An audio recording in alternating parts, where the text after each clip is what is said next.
Greetings and bienvenue, Midnight Crew. Thank you for returning to this broadcast. And welcome to new viewers joining us for the first time. If you like a video, then feel free to subscribe. What was the weirdest and funniest or plain stupidest death? Injuries you've seen in the military or in boot camp? My first supervisor was extracting a stuck vehicle when the chain snapped and it fell on him and broke his spine. He sorta kinda recovered and was able to return to duty. But military doctors, being the galaxy-brained heroes that they are, decided to feed him a bunch of opiates whenever he'd complain about the pain. Dude got sent to rehab 3 different times for drug problems and still managed to get out with an honorable and 100% rating. I remember my very first week on station.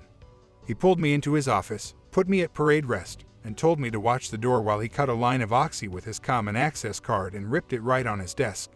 Hell of an introduction to the military. Not exactly an injury, but a tiny little girl in basic fell through the hole of an outhouse and we had to fish her out. She's an intelligence officer now. Be in a intake. Guy gets off-sized boots that are too large. Repeatedly states, "Nah, it's good," and declines exchanging them. His solution to them being too large is doubling up on socks. This is not a big deal when we are doing paperwork. However, him doubling up on socks means he is going through them twice as fast as he is supposed to. This leads to him reusing socks.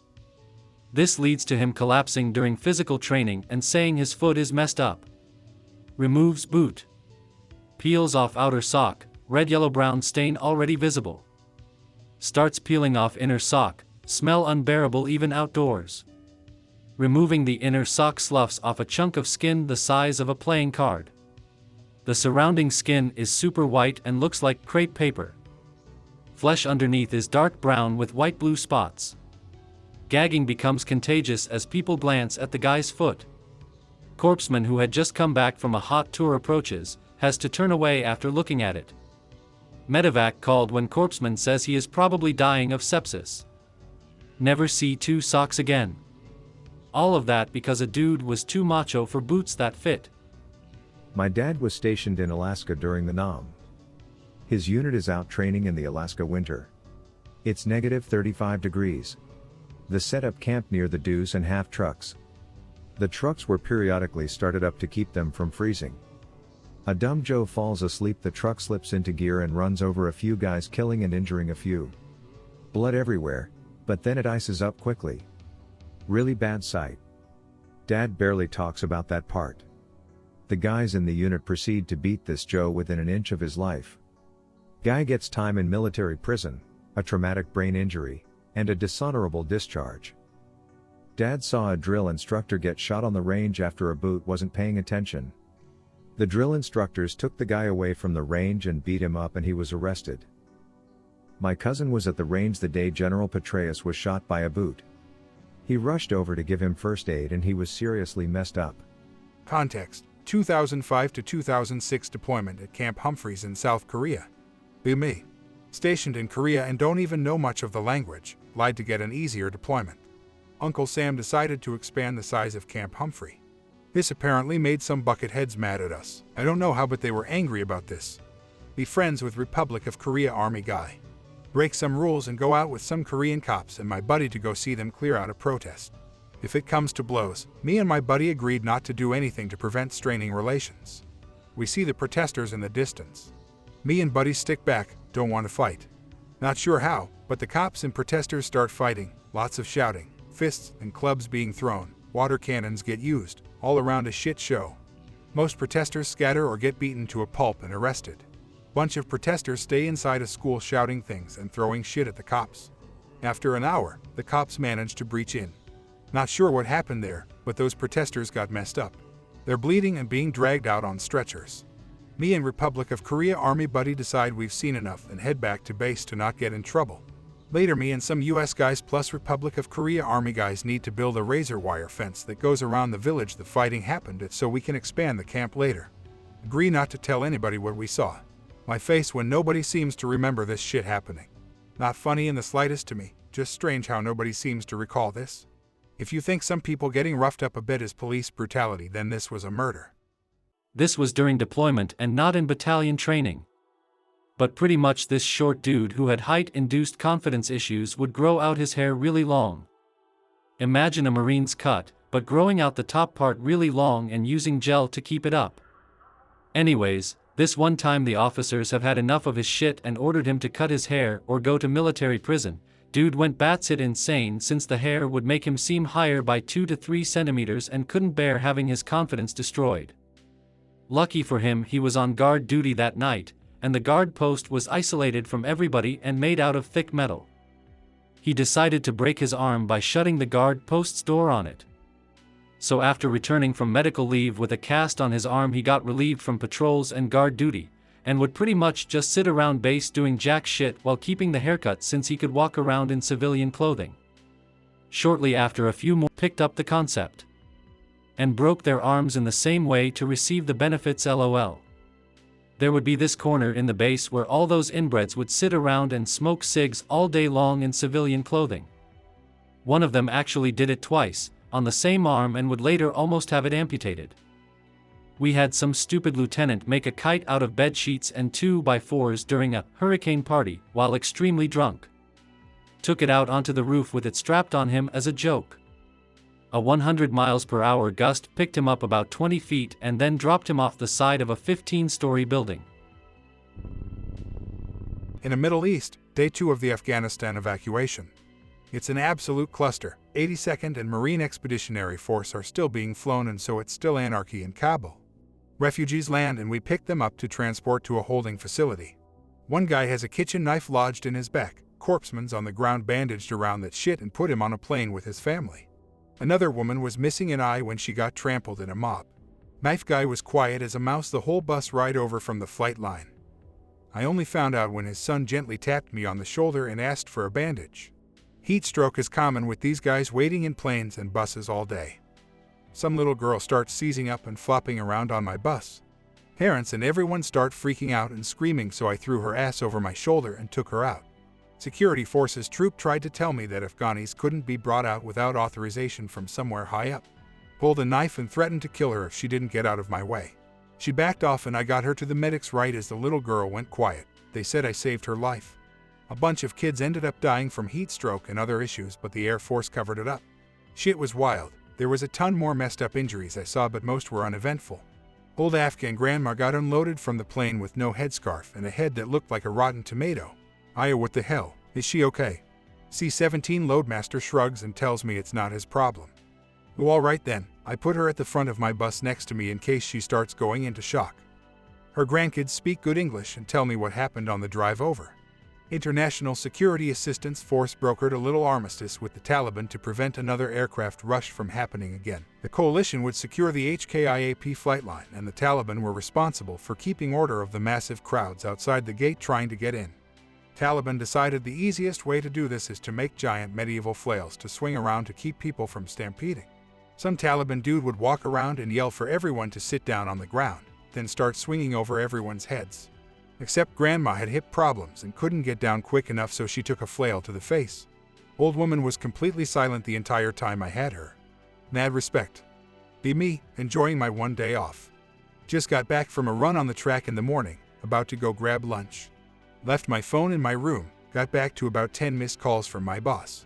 Sergeant Anon, get your uniform on and get to work right now. Someone's on the way to pick you up, your day off been cancelled. Oh shit, one of my troops must have messed up or something. Car comes with another non-commissioned officer, but we drive out to the flight line instead of the shop. Pull up to a C-17 on the ass end of the flight line, absolutely swarmed with vehicles and activity. Some medics walk past with filled body bags. I see one of my guys holding his hands on his head staring at the ground. Oh my god, one of my troops must have got sucked into a jet turbine. Start asking WTF happened. The dude that drove me looked at me strange and asked me if I knew what was in the cargo bay. Ooh, he leads me around to the back of the jet, where there are hundreds of Afghans squatting down and packed together on the deck under armed guard. We ended up waiting with them out on the tarmac all day until they could clear enough space in an aircraft hangar to dump them all inside. 1.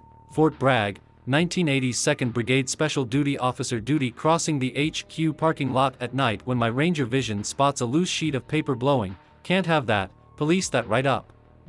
Under the streetlight read it is a page out the court-martial of some first lieutenant who decided they needed a parachute jump off a Cobra. That jump ended his career. 2. Had a Lithuania Special Forces captain attached to us during a night live fire. To give him something to do, we gave him AM-127A1 to signal the support position to lift and shift fire as the assault team reached the objective. Instead of two-handed and smacking the base while holding with the other hand, our visitor decides to imitate a war hero and bang it off his knee. White-hot star flare Caromed off his helmet and corkscrewed into the prone forces, laying down a heavy volume of live rounds on the objective. Mayhem and pandemonium issued. How no one on the assault force or support caught a round was a miracle. 3. Temporary duty travel to Argentine Commando School, live fire range. Spanish barrel-launched grenade is supposed to be fired with a blank round. Sure enough, a live round gets used. The flash suppressor deflected most of the shrapnel away from the Pedro Perdido, who messed up. He was making the most noise about his minor injuries, so he was the one scooped and got off by the range ambulance. The medics completely missed the guy with the sucking chest wound lying in the grass. Lucky for him, the U.S. Embassy military attaché was visiting me and had a vehicle for the second trip to the hospital. 4. Turkey, a little kid got too excited at the prospect of picking through Marie trash and tried to board a moving 5-ton truck at the dump. He slipped and got smushed. 5. Africa, rubber boating off a landing craft with the 2nd Foreign Parachute Regiment in heavy swells. Someone gets his foot caught in the ramp hinge on an upswell. Instant boot tartar, oh well. 6. Rappelling off a UH-60 in the dark, suddenly the crash hawk above starts spinning violently, decide not to follow that bird and let go of my rope. Lucky to land on some deep pine straw flat on my back. Knocked the wind out of me, never heard what happened to that AC. 7. First lieutenant leads some exercise observers right into the danger close area of some 2,000 he drops. His career went boom, but no one died. 8. Was the pathfinder for a raid, got to nods watch as the assault force fell into a tank obstacle invisible to our position. Shore duty at Naval Air Station Jacksonville about 6 years ago. Get pulled for urinalysis. Some corpsman E3 gives a sample and then begins freaking out. I'm sorry, oh my god, I'm so sorry. Leaves the bathroom crying. Me and the other petty officer just keck and shake our heads. Return the samples and let the master-at-arms know that kid is probably going to pop. Next day the kid is missing. Barracks roommate is questioned. Says the kid did coke that previous weekend and last time he saw him he was packing a sea bag. Gets to the US-Canadian border and self-ended himself 2 days later. Don't know the details. His urinalysis came back negative. Air Force Special Operations Command helicopter crewman and gunner. Provide covering fire during pararescue ops and make sure all gear is secured prior to lift-off. Training in Japan. Talking with some Japanese Defense Force guys. One brought some friends to check out the base. Other crewman and port side gunner hitting on the girls the whole tour. Decides to show off the minigun. Starts it up, it's unloaded but he gets it spinning. Decides to lean against it to try to pose cool. Sleeve gets caught on barrel spinning at 2,400 revolutions per minute. Straight up rips his arm off. Me and Japanese Defense Force brothers tourniquet him up, call emergency medical services. Girls freaking out, one sprayed head to toe in blood. Lots of paperwork and shit I had to file. Guy gets honorably discharged, has severe PTSD and depression. Self-ends himself after a few months. I ended up sleeping with 2 of those girls, so it kinda evened out in the end. Not me, but my stepdad. Air Force mechanic during Vietnam. Working on a Phantom. Idiot loses a tool. They can't move the plane until they find it in case it ended up someplace bad and wrecks several $1 million worth of jet. Looking around under a wing for it. Someone up near the nose yells that they found it. Stands straight up right into a landing flap. Cracks skull, knocks self out cold. He's still got a little lump on his head where the bone domed up during the healing process. I sorta got a similar one.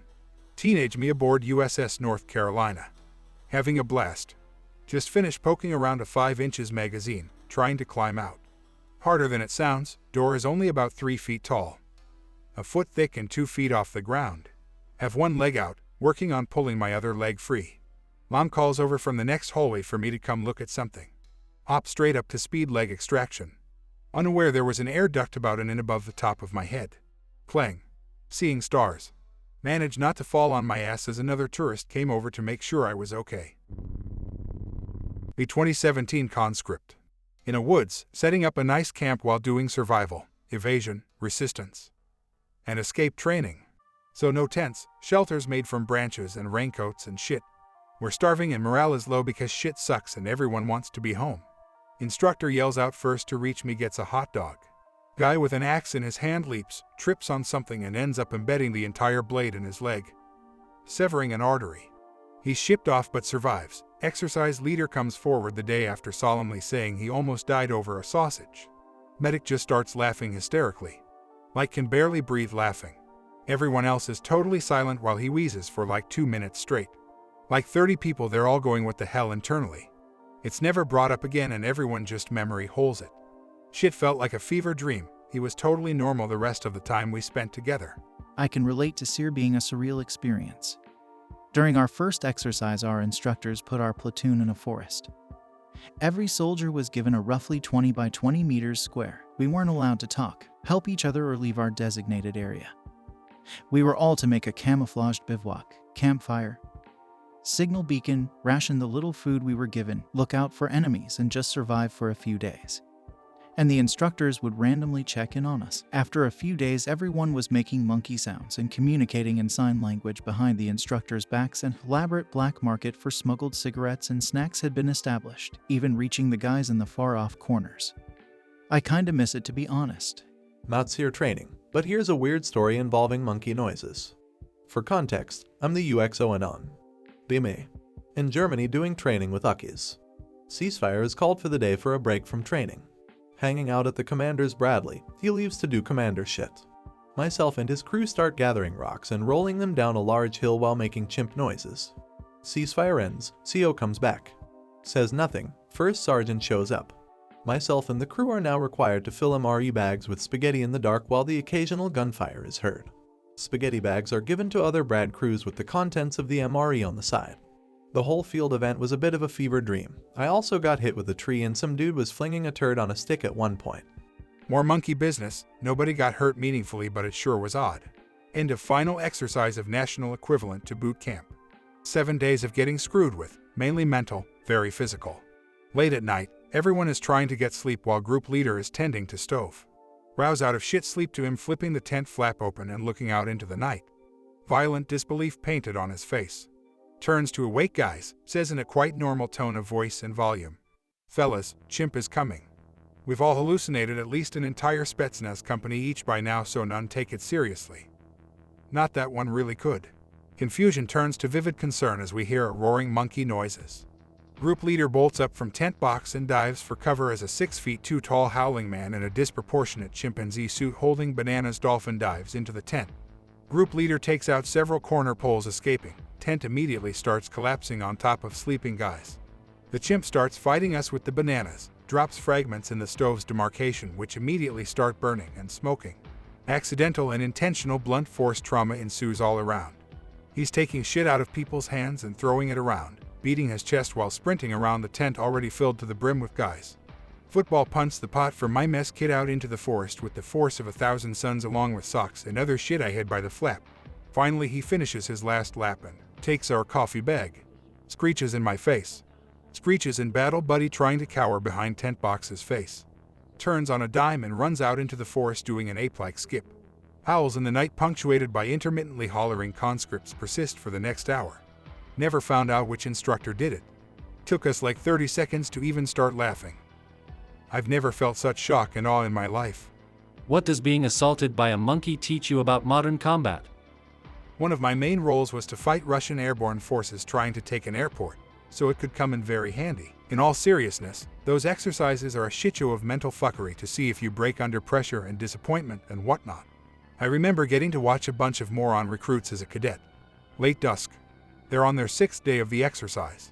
Absolutely screwed, put through the ringer many times and back, weather ruined their time especially hard. They're lined up and told it is the 7th day and their suffering is finally over. Dumbshits have not been tracking time or simply neglect to think, and they readily believe it.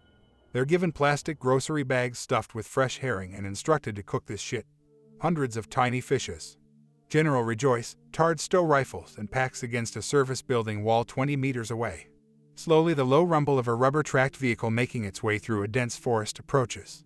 Dies down at edge of clearing 100 meters opposite these recruits, and engine goes from idle to dead.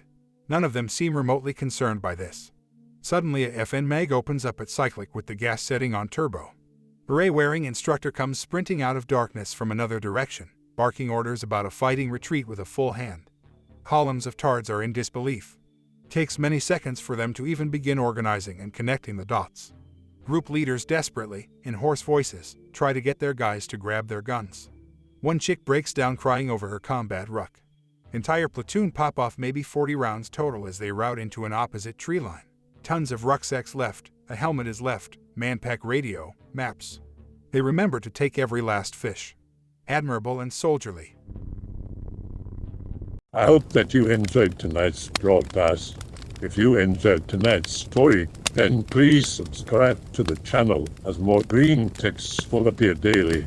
A new broadcast will appear when the clock strikes midnight Central Time.